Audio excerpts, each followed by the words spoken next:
Rebellion to tyranny is obedience to God, wrote Thomas Jefferson. The United States Constitution as a Bulwark Against Tyranny, by guest essayist Jeanne McKinney. Reeling in the remarkable victory of breaking free of Britain's tyranny, America's leaders had a duty to preserve their hard-won independence. The American Revolution had set about in motion the notion that the people should have a voice in their own government, in their own destinies. The idea of individual rights and protection of those rights by a system of laws and guarantees was a breaking out-of-the-box plan. Never in history had a government like that been constructed. The delegates, many who were founding fathers, attending the Philadelphia Constitutional Convention of 1787, set about to do that. They wrote the Constitution. James Madison wrote the document, yet there was input from other founding fathers. This patriotic group of leaders included Thomas Jefferson and John Adams. Jefferson had authored the Declaration of Independence, and John Adams put his pen to the defense of the Constitution of the Government of the United States of America. Patrick Henry provided input supporting the inclusion of the Bill of Rights. Did any of these delegates want any chance of their America to be overrun by tyranny again? Absolutely not. They were familiar with tyrannical regimes of the past and surely noted their failures. They also had to envision any oppressive absolute power ideologies that the future may usher in. Rebellion to tyranny is obedience to God, wrote Thomas Jefferson. Tyranny is a constant in human history, says Walter R. Newell in his book Tyrants. Newell analyzed 3 forms of it, writes author Peter Leithart. Garden variety tyrant, most common in ancient history, men who claim ownership of an entire country to use for their own pleasure and profit, and to advance their own clan and cronies. Reforming tyrant. These individuals are unconstrained by law or democracy.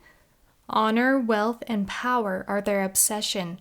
They act to improve their society by the unobstructed exercise of their unlimited authority. Think Alexander the Great, Julius Caesar, Nebuchadnezzar, Louis XIV, Napoleon, etc.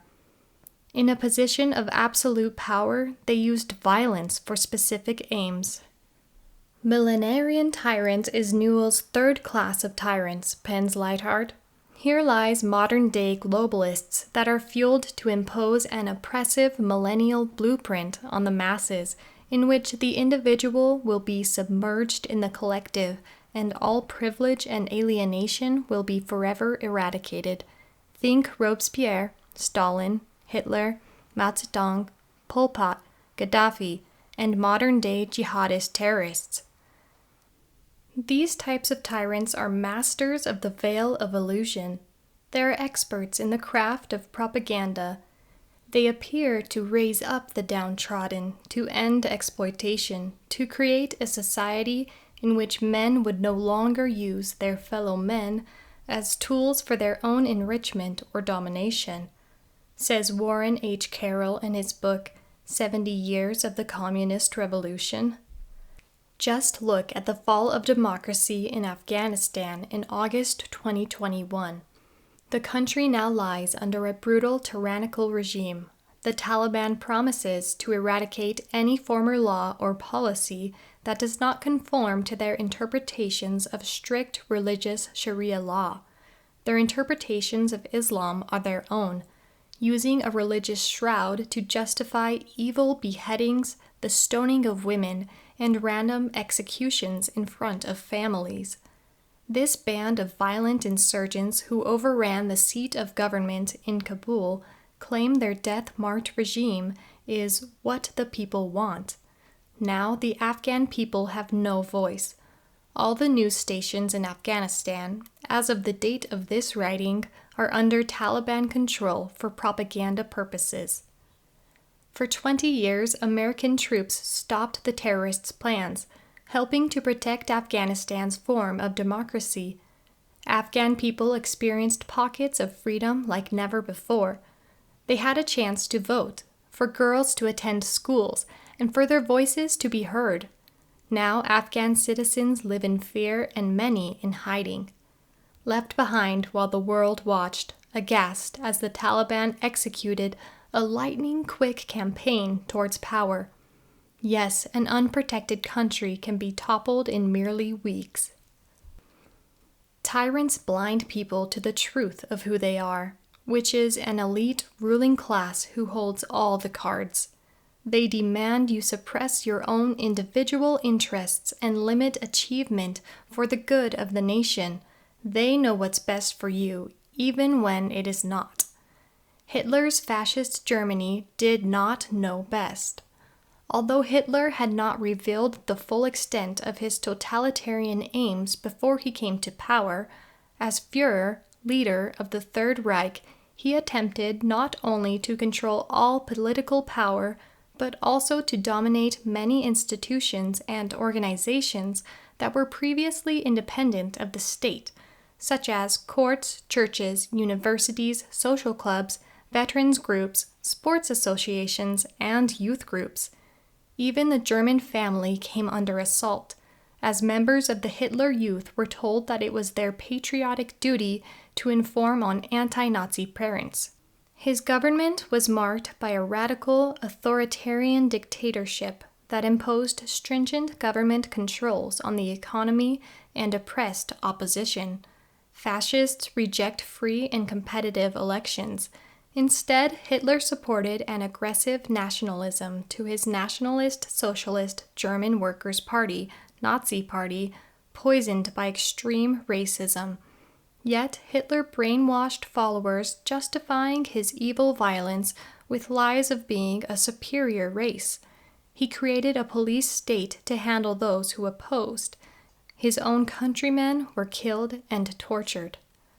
Hitler's regime conducted the most prolific and inhuman genocide of the Jewish people in history. His raging anti-Semitism spurred the Holocaust and will forever haunt generations of the earth. Hitler forced his way to absolute power, to become a murderous madman marked by the notorious sign of the swastika. In the end, it all came tumbling down, and he fell from Aryan god and fascist king to a shriveling coward hiding in his underground bunker who took his own life. America's founding fathers emplaced critical safeguards in the governing constitutional documents, preventing any tyrant from using the law of the land to gain absolute power. The American quest for stability, security, and liberty. If you want something you have never had, you must be willing to do something you have never done. Thomas Jefferson. Tyranny will never provide stability because oppressed masses will eventually rebel. As the founders created the constitutional structure for a newly formed republic called America, they set about to assure a balance of power in the governance. This helped facilitate a secure and stable system of operating within a framework of laws that ensured individual liberties and rights. The United States Constitution was ratified by 11 of the original states in 1778, and by all 13 original states by 1790. The Bill of Rights was ratified in 1791. The first 3 articles established the 3 branches of government: executive, legislative, and judicial. Articles 4 through 7 of the Constitution describe the relationship of the states to the federal government, establish the Constitution as the supreme law of the land, and define the amendment and ratification process. In this 3-part governmental environment, there could be no Hitler without an overthrow of the Republic. It could come in the form of a swift coup or the slow but steady integration of oppressive ideologies. Our founders knew well the feel of imperialism, yet had not experienced socialism, communism, fascism, or radical Sharia law. They were inspired, forward-thinking men in revolutionary times. out to eradicate tyranny in any form to occupy their land of inheritance. Modern-day socialists and communists set out to break and degrade the laws of the Republic nation one by one. Those who decry the Constitution as invalid or outdated are traitors and enemies of America. The concept of freedom will never be outdated. The Constitution, a steely defense against tyranny. Anyone with a mind to implant tyranny over the American people will hit a military wall trying to do away with or overthrow the Constitution. American men and women who wear the uniform and go to war swear an oath to protect and defend the revered United States document. The oath of enlistment for enlisted. I do solemnly swear or affirm that I will support and defend the Constitution of the United States against all enemies, foreign and domestic, that I will bear true faith and allegiance to the same, and that I will obey the orders of the President of the United States and the orders of the officers appointed over me, according to the regulations and the Uniform Code of Military Justice, so help me God. The President of the United States swears an oath to preserve, protect, and defend the Constitution, which is the solid foundation our government stands upon. Members of Congress are similarly bound to uphold the Constitution. Yet we see it happening every day as factions threaten the early delegates' great plan for a free, self-governing people. James Madison, Alexander Hamilton, and John Jay wrote the Federalist Papers, a collection of 85 articles and essays to promote the ratification of the United States Constitution. In number 10 of the Federalist Papers, Madison discussed the factions that pose a threat to a republic. Factions, Madison explained, are groups united and actuated by some common impulse of passion or of interest adverse to the rights of other citizens or to the permanent and aggregate interests of the community. Factions out for political power put their own interests first, not the common good. Then Madison acknowledged that the public good is often decided not according to the rules of justice and the rights of the minor party, but by the superior force of an interested and overbearing majority. Failed regimes remind and warn. According to Hitler, democracy undermined the natural selection of ruling elites and was nothing other than the systematic cultivation of human failure. Joseph Goebbels, Hitler's minister of propaganda, maintained that the people never rule themselves and claimed that every history-making epic had been created by aristocrats. America denounces Goebbels' obvious lie with 232 years of an enduring constitutional republic, creating a nation others look up to and many try to copy. An enduring question for Americans is this: how do we protect ourselves from tyranny? These wayward political pundits ignore the failures of the fascists, communists, Marxists, or radical Islamists that have tried to conquer the world. It is vital to fix Congress to restore the founders' ideal of a republican government. We must stop the crushing of individual exceptionalism and the degradation of guaranteed rights and protections. There must be a halt to anti-constitutional propaganda, and violators of constitutional law must be prosecuted. What all tyrants of history fail to recognize is the power of the human will. Individual will is given by God to all mankind to make his own choices. Our wills do not savor being suppressed by others who sit on thrones, the Oval Office, or Congress who think they know best for everyone and peddle sameness. For that alone, the writers of the Constitution have adhered to the designs of God. They gave the American people the opportunities to grow the individual, to expand great potential, to gain knowledge, and to magnify the human experience. Freedom can only exist in a framework of laws that supports it. The Constitution, if followed, will continue to prove itself on the world stage to survive the attacks of tyranny which continue to threaten.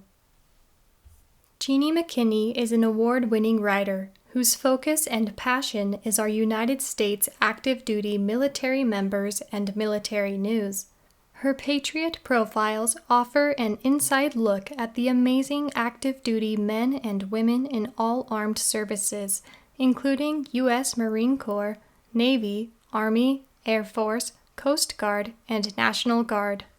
Reporting includes first-hand accounts of combat missions in Iraq and Afghanistan, the fight against violent terror groups, global defense, tactical training and readiness, humanitarian and disaster relief assistance, next-generation defense technology, family survival at home, U.S. port and border protection and illegal immigration, women in combat, honoring the fallen, wounded warriors, military working dogs, crisis response, and much more. Starting in 2012, McKinney has won multiple San Diego Press Club Excellence in Journalism Awards, including 8 first-place honors, as well as multiple second- and third-place recognition for her Patriot Profiles published printed articles, including awards for Patriot Profiles military films.